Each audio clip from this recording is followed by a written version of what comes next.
You're listening to the SSPX podcast. We're happy to present another installment of True Heroes, stories of the lives of the saints, delivered by Father Thomas Tamm. Father has also put together a video of each of these episodes. You can see the video at sspxpodcast.com. Now, here's Father Tamm. But it behooves us to glory in the cross of our Lord Jesus Christ, in whom is our salvation, life, and resurrection, by whom we are saved and delivered.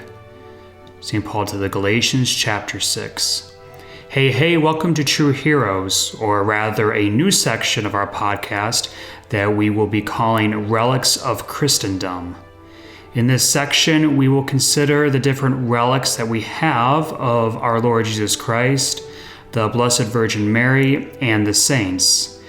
And this is what we will do on ferial days like today. We will start with the relics of our Lord that we may have or know the history of, and then we will go to the Blessed Virgin and move on to the rest of the saints. We do not know much of the relics, obviously, before the famous occurrences with them, so for the most part we will focus on their main history during and after those events. They will be most likely short videos, but we will at least get the general idea.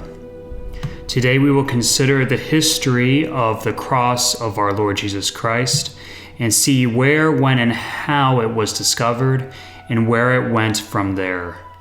Let us begin the story. So we all know the beginning. Around 33 AD, our Lord Jesus Christ was crucified. We know nothing of this particular cross he was nailed to before it became his cross, and this goes generally for the majority of his relics.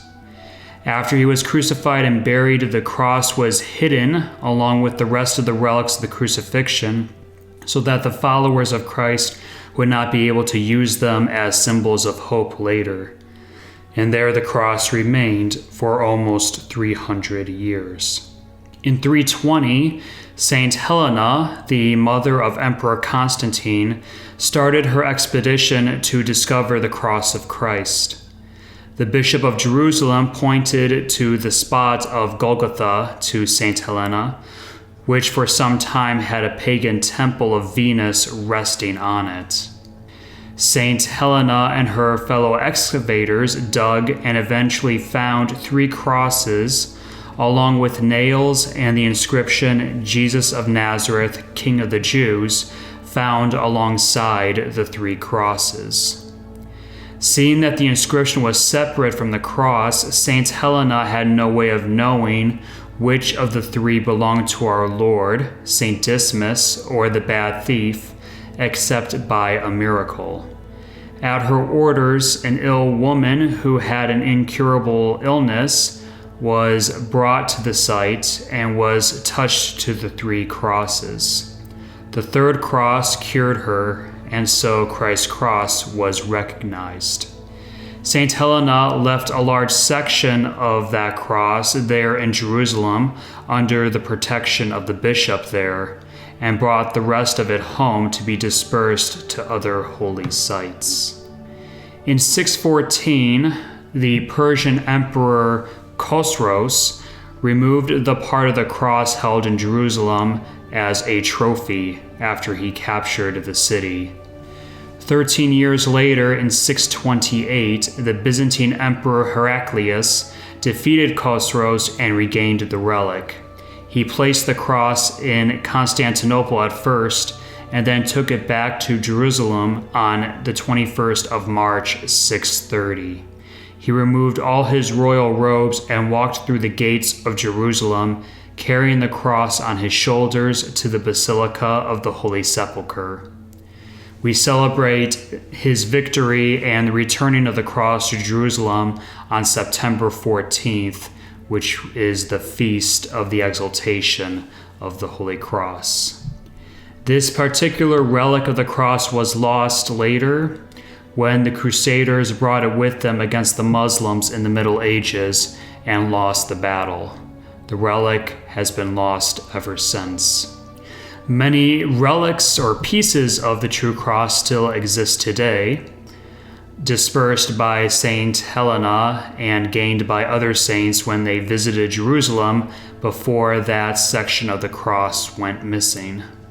The largest piece still in existence is kept at the monastery of Santo Toribio de Liébana, named after the saint who brought it from the Holy Land when he had visited the holy sites sometime around the 8th century.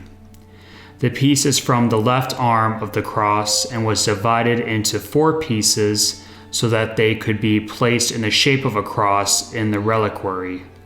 It is said to be taken from the area where our Lord's hand was pierced by a nail. Testing was done on this relic in 1958, which determined that the wood was that of a Mediterranean cypress, very common in the Holy Land, and was around 2,000 years old. As we consider the cross of Christ, let us ask our Lord, who died on it, to heal our souls from the wounds of sin and give us the strength to fight our temptations so that we may be better united to Him in His sufferings. Thank you all so much for joining me. We will continue the Relics of Christendom on the next feria, which is on May 22nd. And you will find out then which specific relic we will be looking at. Tomorrow we will continue with True Heroes with Saint Gregory Nazianzen. Until then, God bless you all, my friends. By the sign of the Holy Cross, O Lord, protect thy people from the wiles of all our enemies, that we may be able to do thee worthy service, and that our sacrifice may be well-pleasing in thy sight.